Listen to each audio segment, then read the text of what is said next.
another thing you never do when you start out. You go, I got to hit it like hell, right? And then, yeah. Probably the best arrangement is a big heavy hammer just moved slowly. okay. More like a press. Small hammers move fast, do not have the same action, even though they may have the same energy. They don't. They have a lot more. They have a lot less momentum. And it's a different effect. Okay, so I'm going to bring out number 2 here.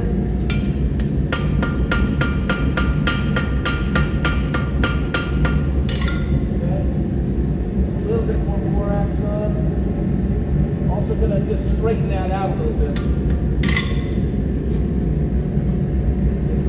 Side number 1, review the middle. Okay. Also, if you notice that the layers are doing this, you got to correct that too. You got to just turn it up with a tap. I'll say I'm going to be here. I'm not going to wander away. I'm going to be here talking at you the whole time. So you will not lack for information.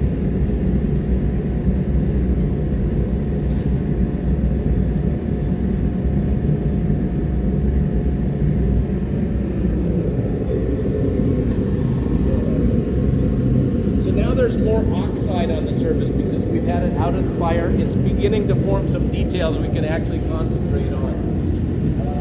So I said I'm going to pull side number 1 out, go for the middle.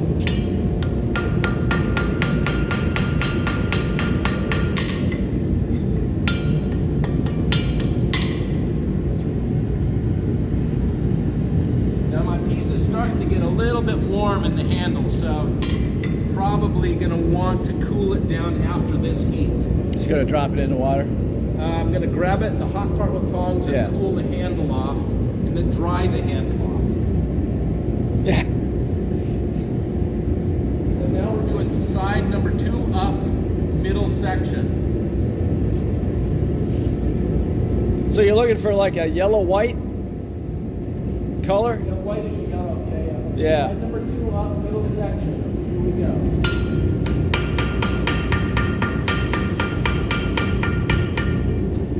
Now we've collected enough oxide that I think it's prudent to get the oxide off. Flatten it a little bit. Put a little borax on it because you want to do that as always early as possible in the game as you can. And grab just below the joint. And I'm just going to cool the handle off. We've got tool steel up here, the blade steel. We don't want to quench that.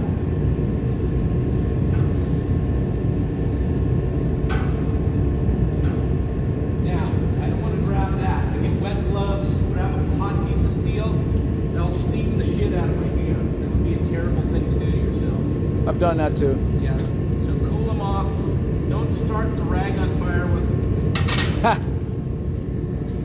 That's half the fun. Okay, so my piece is now in a good state. It's already got the borax on it. It cooled way down, obviously, so now I'm going to have to wait for that last heat. But I only have to get the end hot now, which is it's a good strategy, I think, to go from the base to the tip, because I don't have to go back to the base and get hot now until I go for the power hammer. So we're doing the tip starting on side 1 up. I roll this piece a lot in the fire, I usually do. This piece is so small it doesn't make that much of a difference, but when you're doing an axe, you really gotta turn things over to keep this mass of metal heating up equally on both sides. When you're doing a bigger axe, are you using the same forge? Pardon?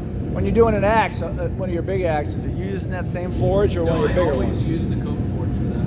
Ah, okay. I can do small student axes. Okay, so now I'm seeing I've got sort of a foam, sort of little bubbles forming on the surface. Turn it one more time after this. Okay, looks good. Go for this last one.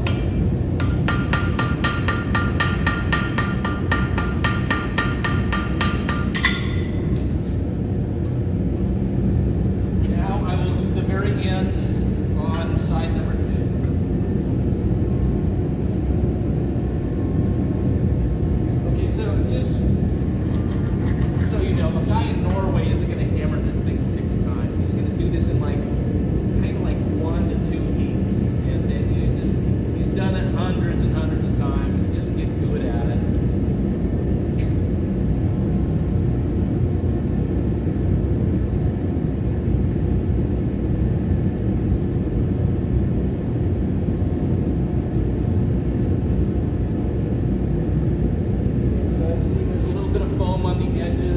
Brighter, so you can see it better. Take this last heat down.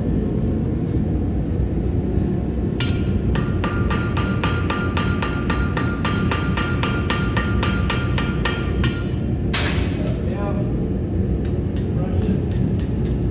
Get a little bit more borax on there, just a little bit.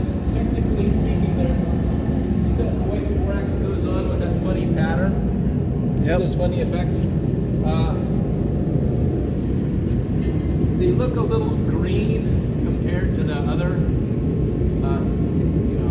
what that is those spots are places where the borax is dissolved all the way through to the surface of the steel, turned it chrome bright, and so that spot is reflecting relatively blue sunlight. But you're seeing also the radiant heat, so the mix of reddish based heat and bluish reflections looks kind of yellow or golden. So you know that that's a place where you've gotten through the oxide